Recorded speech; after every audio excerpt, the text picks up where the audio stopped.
Asthma COPD দুইটা শব্দ অনেকবার উচ্চারিত হয়েছে, আমাদেরকে কি খুব সংক্ষেপে এই দুইটা শব্দের সঙ্গে একটু পরিচয় করে দিবেন কিনা? অ্যাজমা যেটা আমাদের সাধারণ রোগীরা হয়তো বা হাঁপানি নামে যে রোগটাকে চিনে, সাথে সিওপিডি একটা রোগের কথা বলা হচ্ছে, এই দুইটা নিয়ে যদি আমাদেরকে একটু। হ্যাঁ, সিওপিডি মানে হচ্ছে ক্রনিক অবস্ট্রাকটিভ পালমোনারি ডিজিজ বলি আমরা ক্লিনিক্যাল ভাষায়। এটা দীর্ঘমেয়াদী একটা ফুসফুসের রোগ, হাঁপানির মতোই রোগ।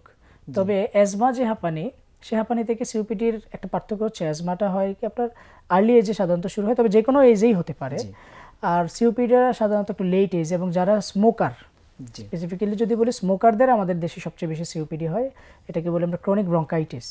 আবার কারো কারো ক্ষেত্রে দেখা যায় যে সে কখনো স্মোকিং করে নাই, এমফাইসেমা নামক একটা সমস্যা হয়, সেটাও ওই সিওপিডিরই একটা অংশ। তো সিওপিডি যেটা, এই রোগটা হচ্ছে আস্তে ধীরে ধীরে বাড়তেই থাকে, সেটা কিন্তু সহজে কমে না। এটাকে কোনোভাবে কমিয়ে রাখার অনেকগুলো ওষুধ আছে, কিন্তু কমতে চায় না। আর অ্যাজমা বা হাঁপানি যেটা হয়, সেটা বাড়ে কমে এরকম একটা প্যাটার্নে চলতে পারে। এবং হাঁপানির যেসব কারণ হয়, যে অ্যালার্জি জনিত কারণ, সেগুলো যদি প্রিভেন্ট থাকে, দেখেন যে অ্যাজমাটা কন্ট্রোল থাকবে। এবং অ্যাজমা থাকলে হঠাৎ করে বাড়লে যেমন সমস্যা হয়, আবার দীর্ঘদিন কিন্তু অ্যাজমা কোনো সমস্যা না করেও আপনি ভালো থাকতে পারেন। এই দুটার মধ্যে বেসিক পার্থক্য হচ্ছে যে একটা প্রোগ্রেসিভলি বাড়বে, আর একটা মাঝে মধ্যে বাড়বে কমবে, ভালো থাকবে, এরকম। কিন্তু দুটার ক্ষেত্রেই মানে সবচেয়ে কমন জিনিস যেটা হচ্ছে, সেটার লক্ষণ কি কি হতে পারে? আচ্ছা, সবচেয়ে কমন জিনিস হচ্ছে শ্বাসকষ্ট। দুটার ক্ষেত্রেই শ্বাসকষ্ট, দুটার ক্ষেত্রেই খুব কমন হচ্ছে শ্বাসকষ্ট। এবং দুটার ক্ষেত্রেই শ্বাসকষ্টের ধরনটা এমন যে সিওপিডিতে শ্বাসকষ্টটা দিন দিন বাড়ছেই, মাঝে মধ্যে কমছে বাড়ছে। কিন্তু অ্যাজমার ক্ষেত্রে শ্বাসকষ্ট হবে যখন অ্যাজমা থাকবে না, তখন পুরোপুরি নিয়ন্ত্রণে চলে আসতে পারে, কোনো শ্বাসকষ্ট নাই। আবার এমন কিছু অ্যাজমা আসে শুধু কফ নিয়ে আসবে, শ্বাসকষ্টের সাথে কাশি থাকে, শুধু কাশি নিয়ে আসছে, কোনো শ্বাসকষ্ট নেই, কফ ভেরিয়েন্ট অ্যাজমা আমরা বলি। অ্যাজমার অনেকগুলো কারণ হয়, একটু আগেও আমি বলেছিলাম যে অ্যালার্জি জনিত একটা হয়, খুব কমন হচ্ছে অ্যালার্জি জনিত। অন্যান্য আমরা অ্যালার্জি বলতে অনেকে মনে করি যে শুধু চুলকানির সমস্যা, কিন্তু অ্যালার্জি আসলে সব জায়গায় হতে পারে। তো শ্বাসতন্ত্রের যে অ্যালার্জি, এটার প্রাদুর্ভাবটা বোঝা যায় কাশির মাধ্যমে, শ্বাসকষ্টের মাধ্যমে। আর মানে কারো অ্যাজমা আছে কিন্তু সেটা শুধু কাশি দিয়ে প্রকাশ পেতে পারে, কাপ ভেরিয়েন্ট অ্যাজমা। জি, কাপ ভেরিয়েন্ট অ্যাজমা যেটা, ওটা হতে পারে। আবার অ্যাকিউট সিভিয়ার অ্যাজমা একটা শব্দ আমরা বলি, এটা তো হঠাৎ করে বেড়ে যায় এবং মানুষ কথা পর্যন্ত বলতে পারে না। দেখা যাচ্ছে চারদিকে অক্সিজেন, কিন্তু নিজের ভিতরে অক্সিজেন নেওয়ার ক্ষমতাটা নাই। আর ওখানে হয় কি যে আপনার বায়ুকুঠুরিগুলো চুপসে যাওয়া শুরু করে। চুপসে যাওয়া বলতে এর মধ্যে যে নলগুলো ছিল, নলগুলোতে পানি জমে যায়, শ্বাসটা ভিতরে যায় না, ভিতরে অক্সিজেন ক্ষমতা মানে যে নেওয়ার যে ক্ষমতাটা, এটা কমে যায়। যার ফলে দেখা যায় রোগীরা অক্সিজেনের অভাবে হঠাৎ করেই অজ্ঞান হয়ে যেতে পারে। এমনও হতে পারে যে তাকে আইসিইউতে পর্যন্ত নেওয়া লাগতে পারে, এবং ইভেন অ্যাজমা ভালো করার জন্য আপনাকে টিউবও দেওয়া লাগতে পারে। তাহলে এই ধরনের যে সমস্যাগুলো যাদের আছে, যেমন যিনি অ্যাজমা রোগী, সিওপিডি কিন্তু অনেকদিন থেকেই তিনি সেটার রোগ সম্পর্কে জানেন, তাদের ক্ষেত্রে আসলে কি কি সতর্কতাগুলো অবলম্বন করা উচিত, এবং এ ধরনের সমস্যা যদি হঠাৎ করে তার সমস্যা বেড়ে যায়, তাহলে তার ওই সময় কি করণীয়? আচ্ছা, হ্যাঁ, অ্যাজমা যদি যারা অ্যাজমার রোগী, তাদের কিন্তু অ্যাজমার এডুকেশন পাওয়াটা খুব ইম্পর্ট্যান্ট।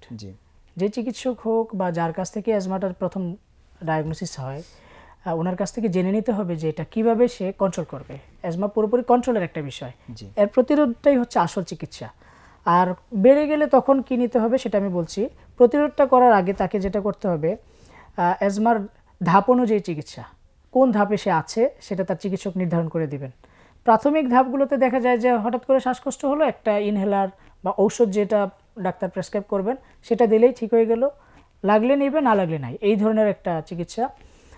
পরবর্তী ধাপগুলোতে আস্তে আস্তে দেখা যায় যে তাকে রেগুলার প্রিভেন্টার থেরাপি, যে আমি সকালবেলা একটা ইনহেলার নিলাম, বিকালবেলা নিলাম, ইভেন কিছু মুখে খাওয়ার ট্যাবলেটও লাগতে পারে। তো এই ওষুধগুলো কিন্তু খুবই নিয়ন্ত্রিত ওষুধ, আমরা হঠাৎ করেই ওটিসি হিসাবে বা ওভার দ্য কাউন্টার বা আপনি ফার্মেসিতে গেলে এই ওষুধগুলো পেয়ে যাবেন, মানে পাবেন, কিন্তু আপনার প্রেসক্রিপশন ছাড়া দিবে না। হ্যাঁ, সো এই ওষুধগুলো নেওয়ার আগে আপনাকে চিকিৎসকের পরামর্শ নিয়ে এবং সে অনুযায়ী কীভাবে ব্যবহার করতে হবে সেগুলো জেনে তারপরে অ্যাজমার চিকিৎসায় আসতে হবে। আচ্ছা, এটার সাথে আমরা আরেকটা বিষয় মিলাতে চাই, যেহেতু আমরা আজকে ঠান্ডাজনিত কারণে রোগীগুলো নিয়ে আলোচনা করছি, তাহলে তাদের ক্ষেত্রে প্রতিরোধমূলক ব্যবস্থা, মানে এই শ্বাসকষ্ট থেকে প্রতিরোধ হওয়ার জন্য তাদের কি বিশেষ কোনো অ্যাজমা সিওপিডি, আমি সরাসরি চলে আসি এখানে, যে ঠান্ডাজনিত অন্য রোগ আর অ্যাজমার ব্যাপারটা কিন্তু একটু ডিফারেন্ট। অ্যাজমা হচ্ছে ঠান্ডা লাগলে এমন হতে পারে, ঠান্ডার এক কোল্ড এক্সপোজার একটা অ্যাজমা আমরা বলি, সেটা কোল্ডে বাড়বেই, সেক্ষেত্রে তাকে গরম কাপড় বা গরম যে ব্যবস্থাপনা সেগুলো নিয়ে নিতে হবে। আর প্রিভেন্টার কিছু থেরাপি আমরা দিই, স্টেরয়েড থেরাপি ইনহেলেশনের মাধ্যমে, সেগুলো নিতে পারে, যেগুলো চিকিৎসকের পরামর্শ অনুযায়ী। আবার অ্যাজমা কিন্তু ঠান্ডার সময় ইনফেকশন হলে আবার অ্যাজমা বাড়ে, তো এটা যেন না হয় সেটাও খেয়াল রাখতে হবে। ইনফেকশন হলে ওটা ট্রিটমেন্ট নিতে হবে।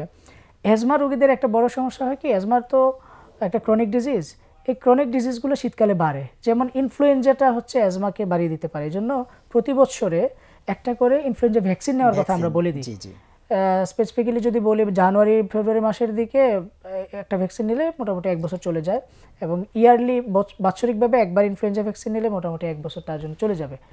এছাড়াও নিউমোকক্কাল একটা ভ্যাকসিন পাওয়া যায়, যদিও এটা 5 বছর পরপর নেওয়ার কথা বলি আমরা, আর এটার ভ্যারিয়েন্ট অনুযায়ী চিকিৎসা নেওয়া যেতে পারে। তো এই দুটো ভ্যাকসিন খুব দরকারি, কারণ ইনফ্লুয়েঞ্জা নিউমোকক্কাস এই দুইটা কিন্তু অ্যাজমাকে বাড়িয়ে দিতে পারে, সিওপিডিকে বাড়িয়ে দিতে পারে। ইভেন এই ভ্যাকসিনটা অন্যান্য রোগেও দেওয়া হয়, শ্বাসযন্ত্রের জন্য এই দুইটা রোগে নেওয়া উচিত।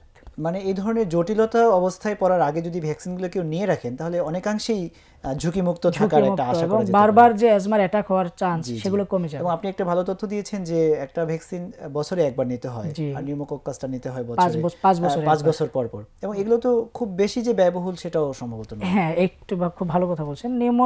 নিউমোকক্কাল যেটা, এটা একটু ব্যয়বহুল। এটা 5 বছরের, তো এটা খুঁজে দেখতে হয়, সব জায়গায় তো পাওয়া যায় না।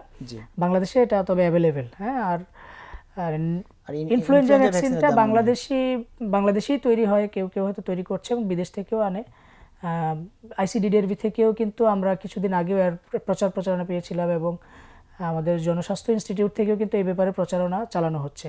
সো এটা এখন কমনলি পাওয়া যায়, এবং ইনফ্লুয়েঞ্জাটা খুব বেশি যে দাম সেরকম না।